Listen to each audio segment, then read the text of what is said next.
Hi dear friends, welcome to jokeboard stories. അപ്പം നമ്മൾ വീണ്ടും നമ്മുടെ ഡെയിലി ബൂസ്റ്റർ സീരീസ് ആയിട്ട് വന്നിരിക്കുകയാണ്. അതായത് നമ്മളോട് ഏറ്റവും കൂടുതൽ പേര് ഇപ്പോഴും ചോദിച്ചുകൊണ്ടിരിക്കുന്നതാണ് ഡെയിലി ബൂസ്റ്റർ കണ്ടിന്യൂ ചെയ്യുമോ എന്ന് ചോദിച്ചിട്ടുള്ളത്. കാര്യം നമുക്കറിയാം VFA വരുന്നുണ്ട്. കാര്യം കുറച്ച് നാളായിട്ട് 10th പ്രിലിംസ് എക്സാംസിന് നമുക്ക് എന്ത് വേണ്ടായിരുന്നു, ഇംഗ്ലീഷ് അതേപോലെ മാത്സ് വേണ്ട, ഇംഗ്ലീഷും മലയാളവും വേണ്ടായിരുന്നു. അതുകൊണ്ടാണ് നമ്മൾ മാത്സ് മാത്രം വർക്കൗട്ട് ചെയ്തുകൊണ്ടിരുന്നത്. അപ്പം നമുക്ക് എഗെയിൻ ഇനി നമ്മുടെ VFAയും LDയും ഒക്കെ ആയിട്ട് എക്സാംസ് വരുന്നുണ്ട്, ഡിഗ്രി മെയിൻസ് വരുന്നുണ്ട്. അപ്പം നമുക്ക് എന്താണ് ഈ പറയുന്ന MEM ഇംഗ്ലീഷ് മലയാളം മാത്സിന്റെ 30 മാർക്ക് നമുക്ക് വളരെയധികം ഇമ്പോർട്ടൻ്റ് ആയിക്കൊണ്ടിരിക്കുകയാണ് വീണ്ടും. അപ്പൊ നമുക്ക് എന്ത് ചെയ്യാം, ഇന്നത്തെ ക്വസ്റ്റ്യൻ പേപ്പറിലേക്ക് പോകാം. 97/24 കഴിഞ്ഞ ഖാദി ബോർഡ് LDയുടെ ക്വസ്റ്റ്യൻ പേപ്പറാണ് നമ്മൾ ഇന്ന് വർക്ക്ഔട്ട് ചെയ്യാനായിട്ട് പോകുന്നത്. ഓക്കെ, അപ്പൊ നമുക്ക് എന്ത് ചെയ്യാം, ഫസ്റ്റ് തന്നെ നമ്മുടെ എപ്പോഴത്തെയും പോലെ നമ്മുടെ ഇംഗ്ലീഷിലേക്ക് പോകാം. ക്വസ്റ്റ്യൻ നോക്കാം. Fill in the blank suitably using appropriate clause. എന്തൊക്കെയാ ഓർമ്മയുണ്ടോ ഇതൊക്കെ പഠിച്ചതൊക്കെ? She dash the examination if she had studied well.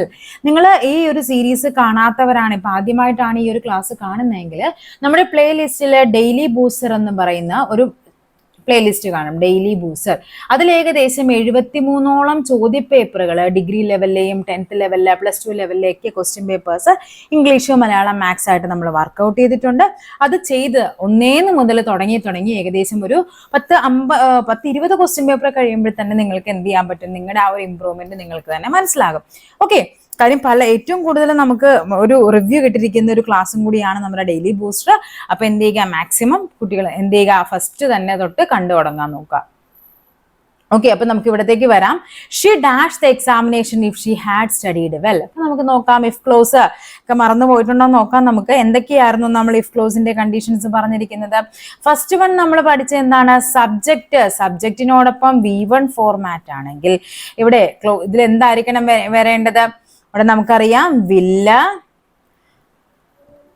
അഥവാ ഷാല് വരാം, അല്ലെങ്കിൽ എന്ത് വരാം, ക്യാൻ വരാം, അല്ലെങ്കിൽ എന്താണ്, മേ വരാം. അതിൻ്റെ ഒപ്പം എന്തും കൂടി വേണം, അതിൻ്റെ V1 ഫോർമാറ്റും കൂടി വേണം. ഇനി നമുക്ക് നോക്കാം, സബ്ജക്റ്റിന്റെ ഒപ്പം എന്ത് വേണം, V2 ഫോർമാറ്റ് ആണെങ്കിൽ ഇവിടെ എന്ത് വരണം, സബ്ജക്റ്റ് V2 ആണെങ്കിൽ വില്ല് എന്താവണം, വുഡ് ആകാം, അല്ലെങ്കിൽ ഷുഡ് ആകാം, അല്ലെങ്കിൽ എന്താകാം, അത് കുഡ് ആകാം.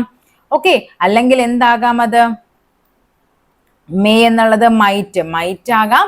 പ്ലസ് ഇവിടെ എന്ത് തന്നെയാണ്, V1 ഫോർമാറ്റ് തന്നെയാണ്. ഇനി നമുക്ക് തരുന്നത് സബ്ജക്റ്റിനോടൊപ്പം എന്താണ് വേണ്ടത്, സബ്ജക്റ്റിനോടൊപ്പം അതായത് ഇഫ് ക്ലോസിൽ സബ്ജക്റ്റിനോടൊപ്പം ഹാഡ് V3 ഫോർമാറ്റ് ആണ് വന്നതെങ്കിൽ, ഹാഡ് V3 ആണെങ്കിൽ നമ്മൾ എന്താണ് വേണ്ടത്, വുഡ് വരാം, വുഡ് അത് ഷുഡ്, ഇത് തന്നെ വുഡ് ഷുഡ് കുഡ് മൈറ്റ് വരാം. പ്ലസ് എന്ത് വരണം, ഹാവ് V3 ആണ് നമ്മുടെ ഫോർമാറ്റ് എന്ന് പറയുന്നത്. ഓക്കെ, വുഡ് ഹാവ് V3 അല്ലെ, സബ്ജക്റ്റ് പ്ലസ് ഹാഡ് V3 ആണെങ്കിൽ ഇപ്പൊ ഇവിടെ തന്നിരിക്കുന്ന നോക്കിക്കേ, സബ്ജക്റ്റ് ഇഫ് ക്ലോസിൽ സബ്ജക്റ്റ് ഉണ്ട്, had V3 studied V3 format ആണ് തന്നിരിക്കുന്നത്. അപ്പൊ നമ്മുടെ മെയിൻ ക്ലോസിലോട്ട് എന്ത് വരണം, അവിടെ നമുക്ക് വുഡ് ഹാവ് അല്ലെ, വുഡ് ഹാവ്. അപ്പോൾ എന്താ വരേണ്ടത്, വുഡ് ഹാവ്. അങ്ങനെയുള്ള ആൻസർ ഉണ്ടോ, വുഡ് ഹാവ് എന്ത് വരണം, V3 ഫോർമാറ്റ് വേണം വരാൻ. വുഡ് ഹാവ് V3 ആണ്. അപ്പൊ അതായത് എന്താണ് അവിടെ അപ്പൊ നമുക്ക് പഠിക്കേണ്ടത്, ഇഫ് ക്ലോസിൽ ഈ ഒരു 3 കണ്ടീഷൻസ് ആണ് നിങ്ങൾ എന്ത് ചെയ്യുക, മെയിൻ ആയിട്ട് പഠിച്ചു വെക്കേണ്ടത്. എന്താ പറയുന്നത്, she would have pass the examination if she had studied well. നടക്കാത്തൊരു കാര്യമാണല്ലേ, അവൾ എന്ത് ചെയ്തേനെ, പാസ്സായേനെ. എന്ത് ചെയ്തിരുന്നെങ്കിൽ, അവൾ നന്നായി പഠിച്ചിരുന്നെങ്കിൽ പരീക്ഷയ്ക്ക് പാസ്സായേനെ എന്നാ പറയുന്നത്. രണ്ടും അല്ലെ, നടക്കാത്തൊരു കാര്യമല്ലേ, സംഭവം കഴിഞ്ഞു പോയ കാര്യമാണ്, നടന്നുമില്ല. അപ്പൊ എന്താ നമ്മൾ പറയുന്നത്, നന്നായിട്ട് പഠിച്ചിരുന്നെങ്കിൽ പരീക്ഷയ്ക്ക് പാസ്സായേനെ. ആ ഒരു കണ്ടീഷനിലാണ് നമ്മൾ ഈ ഒരു സ്ട്രക്ചർ ഉപയോഗിക്കുന്നത്, നടക്കാത്ത കാര്യങ്ങളാണ്. നെക്സ്റ്റ് ക്വസ്റ്റ്യൻ നോക്കാം. അപ്പോൾ ഇവിടുത്തെ ആൻസർ വരുന്നത് ഓപ്ഷൻ ബി ആണ്. He has hardly any money. Hardly എന്ന് പറയുമ്പോൾ നമ്മൾ ഒത്തിരി തവണ പറഞ്ഞിട്ടുണ്ട്, ഹാർഡ്ലി എന്താണ്, നെഗറ്റീവ് മീനിങ് ആണ്. സോ ടാഗ് എന്തായിരിക്കണം, പോസിറ്റീവ് ആയിരിക്കണം. സോ ഇവിടുത്തെ ഹാസിൻ്റെ ഹീയും ഹാസിൻ്റെ ഹീ നമുക്ക് കട്ട് ചെയ്യാം. ഇനി ഇവിടെ നോക്കിക്കേ, ഇവിടെ നമ്മുടെ എന്താണ് നമ്മുടെ സഹായക്രിയ എന്ന് പറയുന്നത് ഹാസ് ആണ്. അപ്പൊ അതിന്റെ പോസിറ്റീവായിട്ട് എന്ത് വരണം, ഹാസ് ഹീ ആണ് ആൻസർ ആയിട്ട് വരേണ്ടത്. ഓപ്ഷൻ എ ആണ് നമ്മുടെ ആൻസർ എന്ന് പറയുന്നത്. ഓക്കെ, നെക്സ്റ്റ് നോക്കാം. Report the sentence properly. Have you met the principal, the teacher said to me. എന്താണ്, അപ്പൊ നമ്മുടെ ടീച്ചർ ചോദിക്കുവാണ് അല്ലെ. അപ്പൊ അങ്ങനെ വരുമ്പോൾ നമ്മൾ എന്തായിട്ട് മാറും, സെഡ് എന്ന് പറയുന്നതിനെ എന്താക്കി മാറ്റും, നമ്മൾ ആസ്ക്ഡ് ആക്കി മാറും അല്ലെ. ആസ്ക്ഡ്, സെഡ് ടു എന്ന് പറയുന്നതിനെ ആസ്ക്ഡ് എന്നാക്കി മാറ്റും. സെഡ് ടു ആസ്ക്ഡ് ആയി മാറും. ഇനി എന്താ പറഞ്ഞിരിക്കുന്നത്, ഇവിടെ എന്താ ചോദ്യം, നീ പ്രിൻസിപ്പളെ കണ്ടിരുന്നോന്നല്ലേ ചോദിക്കുന്നത്. Have you met the principal? അവിടെ ഒന്നുകിൽ എസ് അല്ലെങ്കിൽ നോ, അത്രയല്ലേ ആൻസർ ഉള്ളൂ. അപ്പൊ നിങ്ങൾ പഠിക്കേണ്ട ഒരു ഫാക്ട് ഉണ്ട്, എസ് ഓർ നോ ക്വസ്റ്റ്യൻസ് ആണ് വരുന്നതെങ്കിൽ നമ്മൾ അതിനെ റിപ്പോർട്ട് ചെയ്യുമ്പോൾ എന്താണ് കണ്ടീഷൻ പറഞ്ഞിരിക്കുന്നത്, ഇഫ് അല്ലെങ്കിൽ നമ്മൾ എന്ത് യൂസ് ചെയ്യണം, വെദർ യൂസ് ചെയ്യണം. ഇഫ് ഓർ വെദർ അങ്ങനെയുള്ള കണ്ടീഷൻ ഉണ്ടാന്ന് നോക്കുക. ഇഫ് ഉള്ള condition the teacher asked me have I met the principal അല്ല, the teacher asked me to meet the principal അതുമല്ല. എന്താ, the teacher asked me if I have met the principal, the teacher asked me എന്താണ് whether I had met the principal. അപ്പൊ if അല്ലെങ്കിൽ whether ഉള്ള രണ്ട് options ആണുള്ളത്. ഇതാണ് നമ്മൾ ഓപ്ഷൻ എലിമിനേറ്റ് ചെയ്യാം. ഒന്നുകിൽ അപ്പൊ എന്ത് വരാം, സി അല്ലെങ്കിൽ ഡി. നിങ്ങൾക്ക് 50-50 ചാൻസ് ആയി, അതിൽ നിന്ന് ചൂസ് ചെയ്താൽ മതി. ഇനി നമുക്ക് നോക്കാം ഇവിടെ നെക്സ്റ്റ് എന്താ പറഞ്ഞിരിക്കുന്നത്.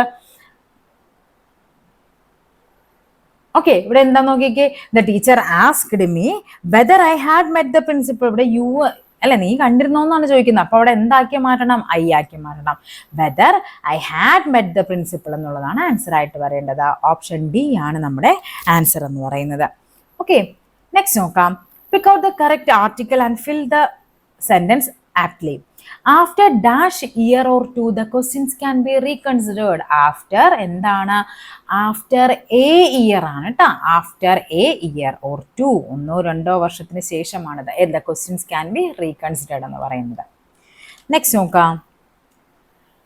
The complete the sentence using the correct tense. The bell dash before I reach the school. എന്താണ് ഇവിടെ നമുക്ക് എന്താ പറയുന്നത്, പാസ്റ്റിൽ നടന്ന രണ്ട് കാര്യങ്ങളെയാണ് സൂചിപ്പിക്കുന്നത് അല്ലെ. എന്താണ്, ദ ബെൽ എന്ത് വേണം, ഇത്രയുള്ള മീനിങ്. ഞാൻ സ്കൂളിൽ എത്തുന്നതിന് മുമ്പ് എന്ത് ചെയ്തിട്ടുണ്ടായിരുന്നോ, ബെല്ലടിച്ചിട്ടുണ്ടായിരുന്നു. അപ്പൊ ഇവിടെ ആദ്യം നടന്ന കാര്യം ഏതാണ്, ബെല്ലടിക്കുക അല്ലെ. ബെല്ലടിച്ച് കഴിഞ്ഞിട്ടാണ് ഞാൻ സ്കൂളിൽ എത്തിയത്. അങ്ങനെയുള്ള കാര്യങ്ങൾ വരുമ്പോ ആദ്യം നടന്ന കാര്യത്തെ, ഫസ്റ്റ് നടന്ന കാര്യത്തെ നമ്മൾ സൂചിപ്പിക്കാനായിട്ട് നമുക്ക് എന്ത് യൂസ് ചെയ്യണം, ഹാഡ് V3 ഫോർമാറ്റ് ആണ് നമുക്ക് യൂസ് ചെയ്യേണ്ടത്. അങ്ങനെയാണെങ്കിൽ ഇവിടെ എന്താണ്, റിങ്ങിന്റെ അല്ലെ, റിങ്. അടുത്ത് എന്താണ് വരേണ്ടത്, റിങ്, റാങ്, റങ്. അങ്ങനെയല്ലേ പറയുന്നത്, റിങ്, റാങ്, റങ്. അപ്പൊ V3 ഫോർമാറ്റ് എന്ന് പറയുമ്പോൾ അവിടെ ഏതാണ് വരേണ്ടത്, ഹാഡ് V3 അല്ലെ. അപ്പൊ ഇവിടെ ഏത് വരണം, ഓപ്ഷൻ സി ആണ് ആൻസർ വരേണ്ടത്. അപ്പൊ ഓർത്തിരിക്കുക, പാസ്റ്റിൽ നടന്ന രണ്ട് കാര്യങ്ങളാണ്, രണ്ടും കഴിഞ്ഞു പോയി. പറയുന്നത് എന്താണ്, ഞാൻ സ്കൂളിൽ എത്തിയപ്പോഴേക്കും ബെല്ലടിച്ചിരുന്നു. അപ്പൊ എന്താ, ബെല്ലും അടിച്ചു ഞാൻ സ്കൂളിൽ എത്തി. അപ്പൊ അവിടെ ആദ്യം നടന്ന കാര്യം വരുന്നത് എന്താണ്, ബെല്ലടിച്ചതാണ്. അതുകൊണ്ടാണ് അവിടെ എന്ത് പറയുന്നത്, ഹാഡ് റങ് എന്നൊരു കണ്ടീഷൻ അവിടെ യൂസ് ചെയ്യുന്നത്. ഓക്കെ, ആദ്യം നടന്ന കാര്യം പറയുമ്പോൾ ഹാഡ് V3 വേണം. A person who studies about the sun, the moon, the star and the universe. എന്താണ്, സൂര്യനെയും നക്ഷത്രങ്ങളെയൊക്കെ പറ്റി പഠിക്കുന്ന ആളുടെ പേരെന്താണ്, അതാണ് ആസ്ട്രോണമർ എന്ന് പറയുന്നത്. ആസ്ട്രോണമർ ആരാണ്, ആസ്ട്രോളജർ, ജ്യോതിഷി അല്ലെ. കോബ്ലർ എന്ന് പറയുമ്പോൾ ആരാണ്, ഷൂ ഒക്കെ, ചെരുപ്പ് കുത്തി ഷൂ ഒക്കെ റിപ്പയർ ചെയ്യുന്ന ആള്. ആസ്ട്രോളജിസ്റ്റ് എന്ന് പറയുന്നത് നമ്മൾ നോർമലി പറയുന്ന ഒരു വേർഡ് അല്ല കേട്ടോ. ഓക്കെ ആണല്ലോ. നെക്സ്റ്റ് നോക്കാം. Fill in the blank with the opposite of the underlined word. Swalih looked cheerful when Sumin looked. എന്താണ്, സ്വാലിഷ് എന്ന് പറയുന്നത് എന്താണ്, ചിയർഫുൾ, ഭയങ്കര ഹാപ്പി ആയിട്ട്. വേറെ സുമിൻ ലുക്ക്ഡ്. അപ്പൊ ഇവിടെ എന്ത് വേണം, ചിയർഫുള്ളിന്റെ ഓപ്പോസിറ്റ് ആണ്, ആന്റോണിം ആണ് ചോദിച്ചിരിക്കുന്നത്. അപ്പൊ ഏതായിരിക്കും ആൻസർ, ഗ്ലൂമി ആണ്. ഈ പറയുന്ന കണ്ടന്റ് ഹാപ്പി, ജോയസ്, ഇതൊക്കെ എന്താണ്, ഹാപ്പി, ചിയർഫുൾ, അതിന്റെ എല്ലാത്തിന്റെ എല്ലാം ഒരേ മീനിങ്, സിനോണിംസ് ആണ് വരുന്നത്. അപ്പൊ എന്താ പറയുക, സ്വാലിഹ് ലുക്ക്ഡ് ചിയർഫുള്ളിന്റെ ഓപ്പോസിറ്റ് ആണ് ഗ്ലൂമി എന്ന് പറയുന്നത്. Which is the apt synonym for the word underlined. The woman looked very weak. ഇവിടെ എന്താ നമുക്ക് വേണ്ടത്, സിനോണിം ആണ് വേണ്ടത്. നേരത്തെ ചോദിച്ചത് എന്താണ്, ആന്റോണിം ആണ്. ഇവിടെ വേണ്ടത് ഏതാണ്, സിനോണിം ആണ്. The woman looked very weak അല്ലെ, വീക്ക്, ഭയങ്കര ക്ഷീണിതയാണെന്ന്. അപ്പൊ എന്താണ് ഇവിടെ വരേണ്ടത്, ഫീബിൾ ആണ്, ഫീബിൾ. ഓക്കെ, അമിയബിൾ എന്ന് പറഞ്ഞാൽ എന്താണ്, അത് പരീക്ഷയ്ക്ക് പലതവണ ചോദിച്ചിട്ടുണ്ട്. അമിയബിൾ എന്ന് പറഞ്ഞാൽ ഫ്രണ്ട്ലി ആണ്, ഫ്രണ്ട്ലി ബിഹേവിയർ ആണ്. വിക്ഡ്, വിക്ഡ് എന്ന് പറയുമ്പോൾ എന്താണ് വരേണ്ടത്, ഇവൾ, എവിൾ എന്നൊക്കെ പറയത്തില്ലേ, അതേപോലെ മോറലി റോങ് ആയിട്ടുള്ളതിനെയാണ്, മോറലി റോങ് ആയിട്ടുള്ളതിനെയാണ് നമ്മൾ വിക്ഡ് എന്ന് പറയുന്നത്. സ്മാർട്ട് നമുക്കറിയാലോ. നെക്സ്റ്റ് നോക്കാം. If you dash money you will quit the business. ഇവിടെ നമുക്ക് നീ എന്താണ്, നീ you will quit the business, നീ പണം നഷ്ടപ്പെടുത്തിയാൽ നീ ആ ബിസിനസ് എന്ത് ചെയ്യണം, ക്വിറ്റ് ചെയ്യണം എന്നുള്ളത്. ഇവിടെ നമുക്ക് നോക്കുന്നത് എന്താ, ലൂസ്, ലോസ് എല്ലാം ഒരേ മീനിങ് ആണ് അല്ലെ. ലോസ് ഉണ്ട്, ലൂസ് ഉണ്ട്, LOSC ലോസ് ഉണ്ട്, LOST ലോസ്റ്റ് ഉണ്ട്. ഇവിടെ ഏതാണ് ആൻസർ വരേണ്ടത്, ഓക്കെ. ഇവിടെ LOSC ലോസ് ആണ്, നഷ്ടപ്പെടുക, നഷ്ടപ്പെടുത്തുക എന്നുള്ള മീനിങ്, നഷ്ടപ്പെടുക. ലോസ് എന്ന് പറയുമ്പോൾ എന്താണ് വരേണ്ടത്, ലോസ്റ്റ്, ലോസ്റ്റ്, അതും ഇതേപോലെ തന്നെ എന്താണ് നഷ്ടം, ആ ഒരു മീനിങ് തന്നെ വരുന്നതാണ് അല്ലെ. അപ്പൊ ഇവിടെ നമുക്ക് ലോസ് എന്ന് പറഞ്ഞാൽ എന്താണ്? ലോസ് എന്ന് പറയുമ്പോൾ നമുക്കറിയാം അല്ലെ, നഷ്ടമാണ്, നഷ്ടം. ലൂസ് എന്ന് പറയുന്നത് അയഞ്ഞത് എന്നുള്ള മീനിങ് ആണ്, അയഞ്ഞത്. ഓക്കെ, അപ്പൊ ഇവിടുത്തെ ഇത് രണ്ടും നമുക്ക് വരാം, പക്ഷെ ഇവിടുത്തെ കണ്ടീഷൻ വെച്ചിട്ട് എന്താണ് വരേണ്ടത്? ഇഫ് യു, ഇവിടുത്തെ ലോസ് ആണ് വരേണ്ടത്. ഓക്കെ, നെക്സ്റ്റ് നോക്കാം. ലാസ്റ്റ് ക്വസ്റ്റ്യൻ ആണ് ഇംഗ്ലീഷിൽ. Pick out the correct sentence with the right phrasal verb for the underlined word. The doctor advised me to abandon smoking നിർത്താനായിട്ട് ഡോക്ടർ എന്നെ അഡ്വൈസ് ചെയ്തു. അപ്പൊ എന്താണ്? The doctor advise to me give away എന്ന് പറഞ്ഞാൽ എന്താണ് വരുന്നത്? ആ ഒരു ഫ്രേസിൽ എന്താണ് വരുന്നത്? ഗീവ് അവേ നമുക്ക് എല്ലാവർക്കും അറിയാവുന്നതാണ് അല്ലെ. ഇപ്പൊ ഓൺലൈൻ മീഡിയാസ് ഒക്കെ പറയും ഗീവ് അവേ കൊടുക്കുന്നു. എന്താണ്? എന്തെങ്കിലും സാധനങ്ങൾ ഫ്രീ ആയിട്ട് തരുന്നതിനെയാണ് നമ്മൾ ഗീവ് അവേ എന്ന് പറയുന്നത്. കോൾ ഓഫ് എന്താ? കോൾ ഓഫ് എന്ന് പറയുമ്പോൾ എന്ത് വരും? ക്യാൻസൽ ആണ് കോൾ ഓഫ് എന്ന് പറയുന്നത്. ഇനി പുട്ട് ഔട്ട് എന്ന് പറഞ്ഞാൽ എന്താണ്? പുട്ട് ഔട്ട് ദ ഫയർ അല്ലെ. എന്താണ്? എക്സ്റ്റിങ്ക്യൂഷ്. അപ്പൊ എന്താണ് ഇവിടെ ആൻസർ പറയുന്നത്? Doctor advised me to give up smoking, നിർത്താനായിട്ട് പറഞ്ഞു എന്നുള്ളത്. ഓപ്ഷൻ സി ആണ് ആൻസർ ആയിട്ട് പറയേണ്ടത്. നെക്സ്റ്റ് നോക്കാം. പിരിച്ചെഴുതുക. വെൻ പ്ലസ് തിങ്കൾ. ഇവിടെ നമുക്ക് ആൻസർ ആയിട്ട് തന്നിരുന്നത് ഓപ്ഷൻ സി ആണ്. നമുക്കിവിടെ ആൻസർ ആയിട്ട് തന്നിരുന്നത് വെൽ പ്ലസ് തിങ്കൾ ആണ്. പക്ഷേ നമുക്ക് ശബ്ദധാരാവലി പ്രകാരം എന്താണ്? ശബ്ദധാരാവലി ആരാ എഴുതിയത്? ശ്രീകണ്ഠേശ്വരം പത്മനാഭപിള്ളയാണ്. ശ്രീകണ്ഠേശ്വരം പത്മനാഭപിള്ള. ഒരു വട്ടം ചോദിച്ചിട്ടുണ്ട് കേട്ടോ ക്വസ്റ്റ്യൻ. പത്മനാഭപിള്ള. ഓക്കെ, അപ്പൊ അദ്ദേഹത്തിന്റെ ശബ്ദധാരാവലി പ്രകാരം ശരിക്കും ഈ വെൺ പ്ലസ് തിങ്കളും എന്താണ്? ഈ പറയുന്ന വെൺതിങ്കൾ എന്ന് പറയാറുണ്ട്. ഓക്കെ, അപ്പൊ ഇവിടെ നമുക്ക് ആൻസർ വന്നിരുന്ന എന്താണ്? ഈ പറയുന്ന ഏതാണ്? വെൾ പ്ലസ് തിങ്കളാണ്. നെക്സ്റ്റ് നോക്കാം. ആദേശസന്ധിക്ക് ഉദാഹരണം ഏത്? വിണ്ടലം, തിരുവാതിര, തീക്കാറ്റ്, തണുപ്പുണ്ട്. എന്താണ്? തീ കാറ്റ്. എന്താണ് വരേണ്ടത്? തീ പ്ലസ് കാറ്റാണ് തീക്കാറ്റ് എന്ന് പറയുന്നത്. തീ പ്ലസ് കാറ്റ്. അവിടെ എന്താണ്? ഇത് ഇരട്ടിക്കുവാണ് അല്ലെ. അപ്പൊ അവിടെ എന്താണ്? ദ്വിത്വസന്ധിയാണ് തീക്കാറ്റ്. തണുപ്പുണ്ട്. എന്താണ് വരേണ്ടത്? തണുപ്പ് പ്ലസ് ഉണ്ട്. തണുപ്പ് പ്ലസ് ഉണ്ട്. അവിടെ തണുപ്പുണ്ടെന്നായിട്ട് വരുമ്പോ എന്ത് വരും? അത് ലോഭസന്ധിയായിട്ട് മാറും അല്ലെ. ലോഭിച്ചു പോയി അല്ലെ. യു എന്ന് പറയുന്നത് ഇവിടെ ലോഭിച്ച് അവിടെ എന്തായിട്ട് മാറി? ആ ഒരു ചിഹ്നമായിട്ട് മാറുന്നുണ്ട്. ലോഭസന്ധിയാണ്. തിരുവാതിര. എന്താണ് വരേണ്ടത്? തിരു പ്ലസ് ആതിര. തിരു പ്ലസ് ആതിരയാണ് തിരുവാതിര എന്ന് പറയുന്നത്. അവിടെ എന്താണ് തിരുവാതിര വരുന്നത്? അവിടെ നമുക്ക് വാ എന്ന് പറയുന്ന പുതിയൊരു വേർഡ് അവിടെ എന്ത് ചെയ്യുന്നുണ്ട് അല്ലെ, പുതിയൊരു സ്വരമോടെ ആഗമിക്കുവാണ്. അപ്പൊ അവിടെ എന്താണ് വരേണ്ടത്? ആഗമസന്ധിയാണ് വരേണ്ടത്. ഓക്കെ ആണല്ലോ. അപ്പൊ ഇവിടുത്തെ ആൻസർ ഏതാണ് വരേണ്ടത്? വിൺ പ്ലസ് തലം, വിണ്ഡലം. അതാണ് ഇവിടെ ആദേശസന്ധിയായിട്ട് വരേണ്ടത്. തദ്ധിതത്തിന് ഉദാഹരണം എന്ത്? തദ്ധിതം എന്ന് പറയുമ്പോൾ എന്താണ്? നമ്മൾ ഈ എന്തൊക്കെയാണ് അതിന്റെ പ്രത്യയങ്ങളെന്ന് പഠിച്ചാൽ മതി. അപ്പൊ നിങ്ങൾക്ക് എളുപ്പമുണ്ടാകും. മായുണ്ട്, തമ്മുണ്ട്, ഇനി എന്താണ്? തനമുണ്ട്, അതേപോലെ തന്നെ തരമുണ്ട്. ഇതൊക്കെയാണ് അതിന്റെ എന്ത് പറയുന്നത്? പ്രത്യയങ്ങൾ എന്ന് പറയുന്നത്. അതായത് ഇപ്പൊ നമ്മൾ പറയാം ചങ്ങാത്തം.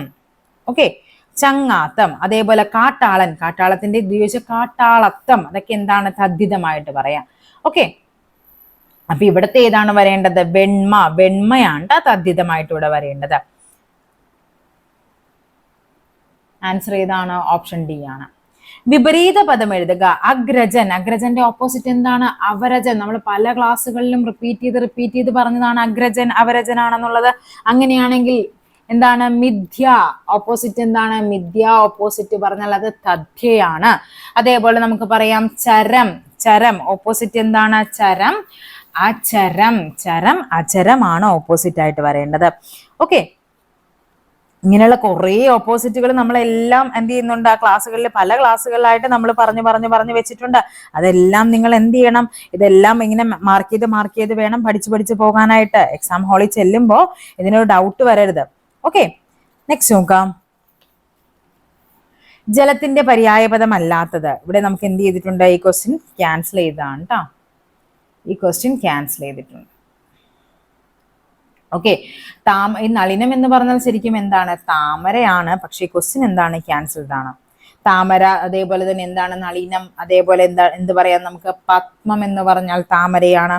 പിന്നെ എന്ത് പറയാം? പങ്കജം എന്ന് പറഞ്ഞാൽ താമരയാണ്. ഓക്കെ, പക്ഷെ ഈ ക്വസ്റ്റ്യൻ എന്താണ്? ക്യാൻസൽഡ് ആണ്. ഓർത്തിരിക്കുക. ആനച്ചന്തം എന്ന് പറഞ്ഞാൽ എന്താണ്? ആനച്ചന്തം അല്ലെ. ആകപ്പാടെയുള്ളൊരു ഭംഗിയാണ് നമ്മൾ ആനച്ചന്തം എന്ന് പറയുന്നത്. ഓക്കെ, അങ്ങനെയാണെങ്കിൽ ആനപ്പൊളി എന്താണ്? ആനപ്പൊളി അല്ലെ, ആനക്കള്ളം എന്നൊക്കെ പറയത്തില്ലേ, വലിയ കളവിനെയാണ് നമ്മൾ ആനപ്പൊളി എന്ന് പറയുന്നത്. താഴെ പറയുന്നതിൽ ശരിയായ പദം ഏത്? ശരിയായ പദം ഏതാണ്? ചൂടാമണി. ഇതാണ് ശരിയായ പദം. ഓപ്ഷൻ എ ചൂടാമണിയാണ് ശരിയായ പദം. നെക്സ്റ്റ് നോക്കാം. താഴെ തന്നിരിക്കുന്ന ശൈലിയുടെ വിവർത്തനം എഴുതുക. എരുതിയിൽ എണ്ണ ഒഴിക്കുക അല്ലെ, ആഡിങ് ഫ്യൂൽ ടു ഫയർ. നമുക്ക് എല്ലാവർക്കും കഴിയുന്നതാണ് അല്ലെ, എരുതിയിൽ എണ്ണ ഒഴിക്കുക. അതിനെയാണ് adding fuel to the fire എന്ന് പറയുന്നത്. കവിയുടെ ശ്രീലിംഗ പദം ഏത്? കവിയുടെ ശ്രീലിംഗ പദം ഏതാണ്? കവയിത്രി. അതിന് നമ്മൾ എങ്ങനെയാ പഠിക്കുന്നത്? കവ, യാവള്ളി, താവള്ളി, അങ്ങനെ തന്നെ പഠിച്ചു വെക്കണം. കവയിത്രി ലാസ്റ്റ് ആണ് രണ്ടും വള്ളി വരുന്നതെന്ന് ആലോചിച്ച് വെക്കുക. ഇടക്ക് കൊണ്ടുപോയിട്ട് കവിയത്രി എന്നൊന്നും എഴുതി വെക്കരുത്, തെറ്റാണ്. ഓക്കെ ആണല്ലോ. അതേപോലെ ലേഖകൻ. എന്താണ് ലേഖകന്റെ ഓപ്പോസിറ്റ് ഇതായിട്ട് വരേണ്ടത്? ലേഖിക. അതേപോലെ നേതാവ്. എന്താണ് വരേണ്ടത്? നേതാവ് നേത്രിയാണ്. വിദുഷൻ അല്ലെ, വിദ്വാൻ എന്താണ്? വിദുഷിയാണ്. ഒറ്റപ്പദം എഴുതുക. വർഷം തോറും എന്ന് പറയുമ്പോൾ എന്താണ് വരേണ്ടത്? പ്രതിവർഷം. ഓക്കെ, ഇപ്പൊ ദിനം തോറും ആണെങ്കിലോ അല്ലെ, ഇത് പ്രതിദിനം എന്ന് പറയുമ്പോൾ എന്താണ്? ദിനം തോറും.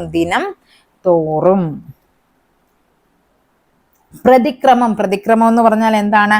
വിപരീത ക്രമത്തിനെയാണ് നമ്മൾ പ്രതിക്രമം എന്ന് പറയുന്നത്. വിപരീത ക്രമം ഒന്ന് പഠിച്ചു വെച്ചേക്കിട്ടോ. ഇത് വിപരീത ക്രമത്തെയാണ് നമ്മൾ പ്രതിക്രമം എന്ന് പറയുന്നത്. പ്രതികർഷം എന്താണ്? പ്രതികർഷം എന്ന് പറഞ്ഞാൽ കൂട്ടിവയ്പ്. അതാണ് പ്രതികർഷം എന്ന് പറയുന്നത്, കൂട്ടിവയ്പ്. ഓക്കെ, അപ്പൊ നമ്മുടെ മലയാളവും കഴിഞ്ഞിട്ടുണ്ട്. ഇനി നമ്മുടെ നെക്സ്റ്റ് 10 നമ്മുടെ മാത്സ് ആണ് വരുന്നത്. ഒറ്റയാനെ കണ്ടെത്തുക. ക്വസ്റ്റ്യൻ എന്താണ്? ക്യാൻസൽഡ് ആണ് ഈ ക്വസ്റ്റ്യൻ.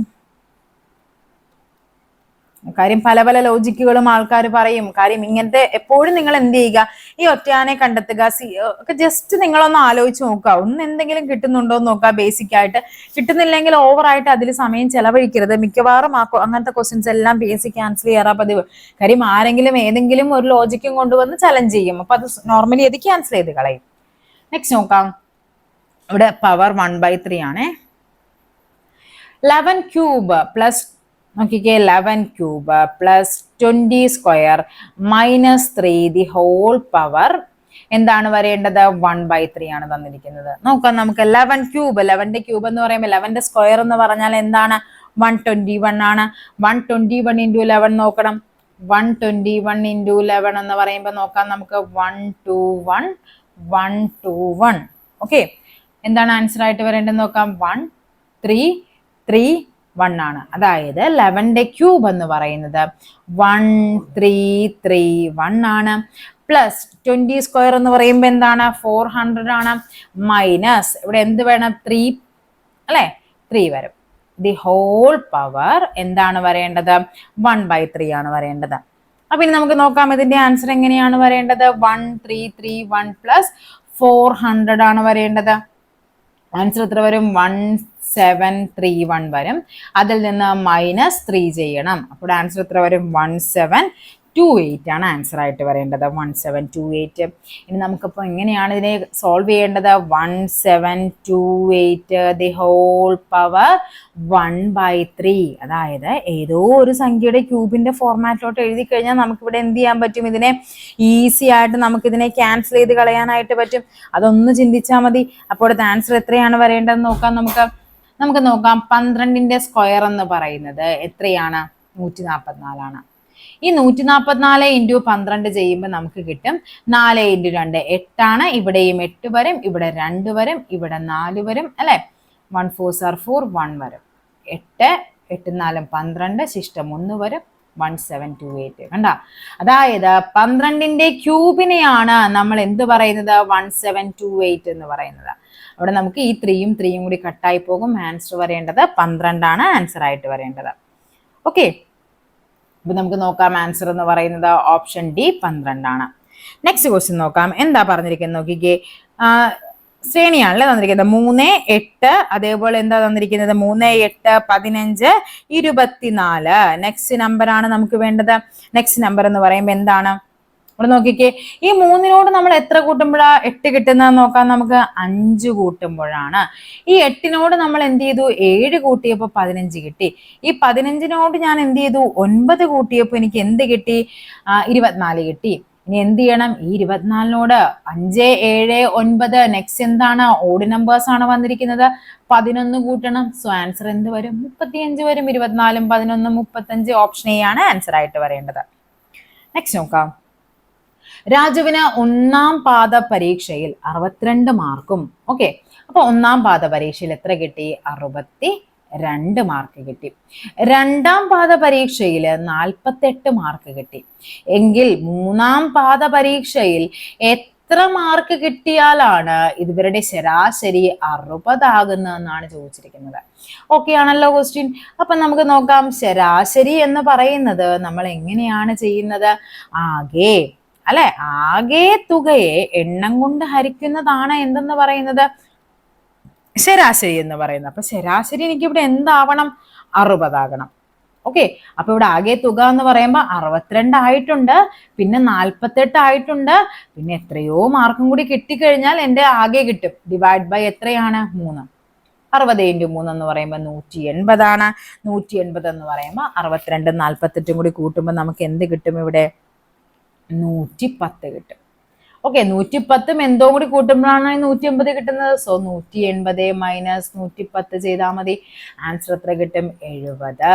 അതായത് 3ാമത്തെ പരീക്ഷയിൽ 70 മാർക്ക് കിട്ടിയാലാണ് ആ കുട്ടിയുടെ ടോട്ടൽ ആവറേജ് എന്ന് പറയുന്നത് 60 ആയിട്ട് വരുന്നത്. ഓക്കെ, നെക്സ്റ്റ് നോക്കാം. രാഹുൽ പടിഞ്ഞാറ് നിന്ന് കിഴക്കോട്ട് 5 കിലോമീറ്റർ നടന്നു. തെക്കും വടക്കും പടിഞ്ഞാറും ഒക്കെ വരക്കണമല്ലോ. അപ്പൊ ഇവിടെ എന്താണ്, ഇത് നോർത്ത് ആണ്, ഇത് സൗത്ത് ആണ്, ഇത് ഈസ്റ്റ് ആണ്, ഇത് വെസ്റ്റ് ആണ്. രാഹുൽ പടിഞ്ഞാറ് നിന്ന് കിഴക്കോട്ട് 5 കിലോമീറ്റർ സഞ്ചരിച്ചു. അവിടെ നിന്ന് വലത്തോട്ട്, വലതെന്ന് പറയുമ്പോൾ ഓർത്തിരിക്കുക, ഇങ്ങനെ നിൽക്കുന്നൊരു സൂചി, ക്ലോക്കിലെ സൂചി എങ്ങോട്ടേക്കായിരിക്കും സഞ്ചരിക്കുന്നത്, അതാണ് നമ്മുടെ വലത്. സോ വലത്തോട്ട് എന്ത് ചെയ്തു, 3 കിലോമീറ്റർ സഞ്ചരിച്ചു. ഇപ്പൊ ഇവിടെ വന്ന് നിൽക്കുവാണേ.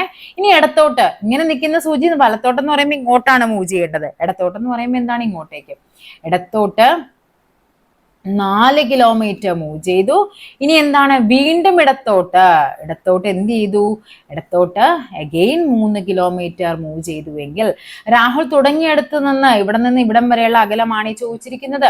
ഇത് 5 ആണ്, ഇവിടെ നിന്ന് ഇവിടം വരെ 4 ആണ്. സോ ടോട്ടൽ എത്ര വരും, 9 കിലോമീറ്റർ. ഓപ്ഷൻ ബി ആണ് നമ്മുടെ ആൻസർ ആയിട്ട് വരേണ്ടത്. ഓക്കെ, നെക്സ്റ്റ് നോക്കാം. 0.36 × 6.25 ഡിവൈഡ് ബൈ 0.5 × 0.5 × 0.06. ഇവിടെ നിങ്ങൾ ആദ്യം നോക്കേണ്ടത് പോയിന്റ് കഴിഞ്ഞുള്ള ഡിജിറ്റ് നോക്കാം. ഇവിടെ പോയിന്റ് കഴിഞ്ഞ് 2 ഡിജിറ്റ് ഉണ്ട്, ഇവിടെ പോയിന്റ് കഴിഞ്ഞ് 2 ഡിജിറ്റ് ഉണ്ട്. ഇവിടെ 1, ഇവിടെ 1, ഇവിടെ 2.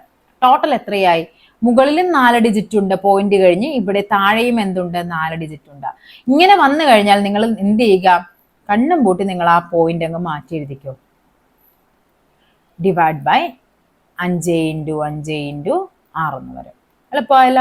5 × 5 25. 625 എന്ന് പറയുമ്പോൾ എത്രയാണ്, 25 തവണ. 6 6 36. ഇതിവിടെ കട്ടായി പോകും. 6 തവണ 25 × 6 എന്ന് പറയുമ്പോൾ 180 വരും. ഓക്കെ, ഓപ്ഷൻ സി ആണ് ആൻസർ ആയിട്ട് വരേണ്ടത്. മുകളിലും താഴെയും പോയിന്റ് കഴിഞ്ഞ ഡിജിറ്റുകളുടെ എണ്ണം തുല്യമാണോ എന്ന് നോക്കാം. മൾട്ടിപ്ലിക്കേഷന്റെ കാര്യമാണ് പറയുന്നത്. നെക്സ്റ്റ് നോക്കാം. ആനന്ദിന്റെ അച്ഛന്റെ സഹോദരിമാരാണ് രാഗിയും രേണുവും. ഓക്കെ, അപ്പൊ നമ്മളോട് പറയുന്നത് ആനന്ദിന്റെ കേസാണ് പറയുന്നത്. ആനന്ദിന്റെ, ഇവിടെ നമുക്ക് ആനന്ദിന്റെ അച്ഛനെ വരയ്ക്കാം. ഓക്കെ, അച്ഛന്റെ എന്താ പറയുന്നത്, സഹോദരിമാരാണ്. ആരൊക്കെ, രാഗിയുമുണ്ട്, എന്താണ്, രേണുവുമുണ്ട്. ഓക്കെ, അപ്പൊ ഈ ആനന്ദിന്റെ അച്ഛനും രാഗി, രേണു 3 പേരും എന്താണ്, സിബ്ലിങ്സ് ആണ് അല്ലെ. ഇനി പറയുന്നത് എന്താണ്, രാഗിയുടെ അമ്മ എന്ന് പറഞ്ഞാൽ ഇവരുടെ 3 പേരുടെയും അമ്മയാണ്. അമ്മയുടെ ഒരേ ഒരു മകൻ എന്ന് പറയുമ്പോൾ ആരാണ്, ഈ പറയുന്ന ആനന്ദിന്റെ അച്ഛനാണ്. ഒരേ ഒരു മകന്റെ ഭാര്യയാണ് ആര്, നിഷ. അപ്പൊ നിഷയും ഇതും എന്താണ്, ഭാര്യ ഭർത്താക്കന്മാരാണ്, അവരുടെ മകനാണ് ആനന്ദ്. എങ്കിൽ നിഷയും ആനന്ദും തമ്മിലുള്ള ബന്ധമാണ് ചോദിച്ചിരിക്കുന്നത്. എന്താണ് വരേണ്ടത്, മകനാണ്. ഓക്കെ, നെക്സ്റ്റ് നോക്കാം. ഒരു കോഡ് ഭാഷയിൽ ആപ്പിൾ എന്ന വാക്കിനെ എന്താണ് പറയുന്നത്, ആപ്പിൾ ആപ്പിളിനെ എങ്ങനെയാണ് സൂചിപ്പിക്കുന്നത്? ETTPI എന്ന് സൂചിപ്പിച്ചാൽ ഓറഞ്ചിനെ എങ്ങനെ സൂചിപ്പിക്കുമെന്നാണ് ചോദിച്ചിരിക്കുന്നത്. നോക്കാം നമുക്ക്. ആപ്പിൾ എ കഴിഞ്ഞിട്ട് എന്താണ്? BCDE. മൂന്ന് ഡിജിറ്റ് കഴിഞ്ഞ് നാലാമത്തെ ഡിജിറ്റ് ആണ് ഇ എന്ന് പറയുന്നത്. 4 കൂട്ടി എഴുതിയിരിക്കുന്നത്. പി കഴിഞ്ഞ് നോക്കാം. പി കഴിഞ്ഞ് QRST ആണ്. അവിടെയും എന്താണ്? നാലാമത്തെ ഡിജിറ്റ് ആണ് എഴുതിയിരിക്കുന്നത്. എൽ കഴിഞ്ഞ് നോക്കാം നമുക്ക്. LMNOP. അവിടെയും നാലാമത്തെ ഡിജിറ്റ് ആണ്. അപ്പൊ എല്ലാം എന്താണ് വന്നിരിക്കുന്നത്? +4 ആണ് ചെയ്തിരിക്കുന്നത്. സോ നമുക്ക് എന്ത് ചെയ്യണം? ഇവിടെയും +4 ചെയ്യണം. O കഴിഞ്ഞ് നാലാമത്തെ ഡിജിറ്റ് എന്ന് പറയുമ്പോൾ എന്താ വരേണ്ടത്? OPQRS ആണ് വരേണ്ടത്. എസ് ആണ് തുടക്കം. സോ രണ്ടും ഇതങ്ങ് വെട്ടിക്കളഞ്ഞു. ഇനിയിപ്പോ എന്താണ്? SVR. അവിടെ എല്ലാം സെയിം ആണ്. ഇനിയിപ്പോ നിങ്ങൾ എല്ലാം ചെയ്ത് നോക്കേണ്ട കാര്യമില്ല. ഇവിടെ നമുക്കറിയാം ഇവിടെ S ആയിരിക്കും, ഇവിടെ V ആണ്, ഇവിടെ E ആണ്. ഇത് മാത്രം ചെക്ക് ചെയ്താൽ മതി. ബാക്കി രണ്ടും സെയിം ആണ്. കണ്ട? SVE KAയും സെയിം ആണ്.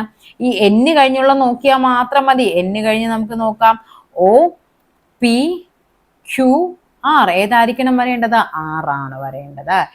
SVRKI ആണ് ആൻസർ ആയിട്ട് വരേണ്ടത്. ഓപ്ഷൻ എ ആണ് നമ്മുടെ ആൻസർ എന്ന് പറയുന്നത്. ഓക്കെ, നെക്സ്റ്റ് ക്വസ്റ്റ്യൻ നോക്കാം. 60 km/മണിക്കൂർ സ്പീഡിൽ സഞ്ചരിക്കുന്ന 200 മീറ്റർ നീളമുള്ള ഒരു ട്രെയിൻ വഴിയരികിൽ നിൽക്കുന്ന ഒരു വ്യക്തിയെ കടന്നു പോകാൻ. വ്യക്തിയാണ് പറഞ്ഞിരിക്കുന്നത്. പാലമാണ് അല്ലെങ്കിൽ പ്ലാറ്റ്ഫോം ആണെങ്കിൽ നമ്മൾ എന്ത് ചെയ്യണം? അവിടെ അതും കൂടി ആഡ് ചെയ്യണം. ഇവിടെ നമുക്ക് വ്യക്തിയെ കടന്നു പോകാൻ വേണ്ട സമയമാണ് കണ്ടുപിടിക്കേണ്ടത്. സമയം കണ്ടുപിടിക്കാൻ എന്താണ് ചെയ്യേണ്ടത്? ദൂരത്തെ വേഗത കൊണ്ട് ഹരിക്കണം. ഇവിടെ വേഗത എന്ന് പറയുന്നത് എത്രയാണ് പറഞ്ഞിരിക്കുന്നത്? 60 km/മണിക്കൂറാണ്. നമുക്ക് തന്നിരിക്കുന്ന ദൂരം എന്ന് പറയുന്നത് മീറ്ററിലാണല്ലോ. സോ നമുക്ക് ഈ 60നെ km/h എന്ന് പറയുന്ന 60 km/h എന്ന് പറയുന്ന വലിയ ക്വാണ്ടിറ്റിയെ m/s എന്ന് പറയുന്ന ചെറിയ ക്വാണ്ടിറ്റിയിലോട്ട് മാറ്റാൻ 5/12 ഗുണിക്കണം. ഇവിടെ നമുക്ക് ദൂരം എത്രയാണ്? 200 ഡിവൈഡഡ് ബൈ ഇവിടെ എന്ത് വരും? 60 × 5. ഇവിടെ ബൈ 18 നേരെ മുകളിൽ പോകും. ഓർത്തിരിക്കുക. ഓക്കെ, ഈ 0 കൂടി കട്ടായിപ്പോയി. ഈ 18ഉം 6ഉം കൂടി കട്ടാകും. എത്ര തവണയാണ് 18ഉം 6ഉം കൂടി കട്ടാകുന്നത്? അത് 6 3 18. ഇവിടെ 3 തവണ വരും. ഇനി ഇതും കൂടി കട്ടായി പോകും. എത്ര തവണ? 4 5 20. 4 × 3 12 സെക്കൻഡ് ആണ്. 12 സെക്കൻഡ് സമയം കൊണ്ടാണ് എന്ത് ചെയ്യുന്നത്? ആ ഒരു ട്രെയിൻ എന്ത് ചെയ്യുന്നത്? ആ ഒരു വ്യക്തിയെ കടന്നു പോകുന്നത്. ഓക്കെ, ഇനി ഇതേപോലെ തന്നെ ചോദിക്കാം. ഒരു പ്ലാറ്റ്ഫോം കടന്നു പോകാനെന്നൊക്കെ ചോദിക്കുമ്പോൾ ഈ ദൂരം എന്ന് പറയുന്നത് ആ 200 എടുക്കണം. സെയിം ടൈം ആ പ്ലാറ്റ്ഫോമിന്റെ ലെങ്ത്തും കൂടി നമ്മൾ ആഡ് ചെയ്യണം. ഓക്കെ, നെക്സ്റ്റ് നോക്കാം. 15 സെന്റിമീറ്റർ ആരമുള്ള ഒരു ലോഹഗോളത്തെ ഉരുക്കി 27 തുല്യ വലുപ്പമുള്ള ചെറുഗോളങ്ങളാക്കിയാൽ ചെറുഗോളങ്ങളുടെ ആരം എത്രയായിരിക്കും? ഇവിടെ നമുക്കറിയാം ഒരു വലിയൊരു സാധനം ഉരുക്കി കുറേ കുഞ്ഞു സാധനങ്ങൾ ഉണ്ടാക്കുമ്പോൾ ഇവിടെ നമുക്ക് ഓർക്കേണ്ടത് ഇതാണ് ഇതിന്റെ വലുതിന്റെ V1 എന്ന് പറയുന്നത്. ഈ വലിയതിന്റെ V1 എന്ന് പറയുന്നത് NV2 ആയിരിക്കും. അതായത് കുഞ്ഞു എല്ലാത്തിന്റെയും കൂടി വോളിയം കൂട്ടുന്നതും വലുതിന്റെ വോളിയവും തുല്യമായിരിക്കും. അപ്പൊ ഇവിടെ നമുക്കറിയാം ഗോളമാണ്. വോളിയം കണ്ടുപിടിക്കാനുള്ള ഇക്വേഷൻ 4/3πr³ ആണ്. ഇനി ഇവിടെ എന്താണ്? N എന്ന് പറയുന്നത് 27 എണ്ണമാണ്. ഇവിടെ നമുക്കറിയാം 4/3π ചെറുതല്ലേ, r³ 4/3π രണ്ടിടത്തും ഒരേപോലെ വരും, ക്യാൻസൽ ആയി പോകും. വലുതിന്റെ ആരം എത്രയാണ്? 15 ആണ്. സോ 15³ എന്ന് പറയുന്നത് 27 × r³ ആയിരിക്കും. ഓക്കെ, ഈ 27നെ നമുക്ക് എങ്ങനെ എഴുതാനായിട്ട് പറ്റും? 3ന്റെ ക്യൂബ് എന്ന് എഴുതാമല്ലോ. അപ്പൊ നമുക്കിവിടെ എന്ത് എഴുതാം? 15/3 ദി ഹോൾ ക്യൂബ് എന്ന് എഴുതാം. അതായത് r³ ആണ്. ഇത്രയേ ഉള്ളൂ സംഭവം. 15³ എന്ന് പറയുന്നത് 27 r³ ആണ്. ഞാനിവിടെ എന്ത് ചെയ്തു? 15/27 എന്ന് എഴുതി. എന്നിട്ട് എന്ത് ചെയ്തു? r³ അല്ലെ. അപ്പൊ ഇവിടെ എന്ത് എഴുതി? 27നെ ഞാൻ എന്താക്കി മാറ്റി? 3ന്റെ ക്യൂബ് എന്നാക്കി മാറ്റി. ഇതിനെയാണ് ഞാനിവിടെ ഒറ്റയടിക്ക് എഴുതിയിരിക്കുന്നത് കേട്ടോ. ഇനി എന്താണ്? രണ്ട് സൈഡിലും ക്യൂബ് ഉണ്ടോ? കട്ട് ചെയ്ത് കളയാം. സോ r എന്ന് പറയുന്നത് എത്ര വരും? 15/3. അതായത് r എന്ന് പറയുന്നത് 5 ആണ്. 5 ആയിരിക്കും ആ ചെറിയ ഗോളത്തിന്റെ ആരം എന്ന് പറയുന്നത്. അപ്പൊ ഓരോ ചെറിയ ഗോളത്തിന്റെയും ആരം എത്രയാണ്? 5 ആയിരിക്കും. ഓക്കെ, അപ്പൊ നമ്മുടെ ഇന്നത്തെ ഒരു ക്വസ്റ്റ്യൻ പേപ്പർ കംപ്ലീറ്റ് ആയിട്ടുണ്ട്. ഏകദേശം 30ഓളം ചോദ്യങ്ങൾ ഇപ്പൊ VFA എക്സാം ഒക്കെ വരുന്നുണ്ട്. നന്നായിട്ട് പ്രിപ്പയർ ചെയ്യുക.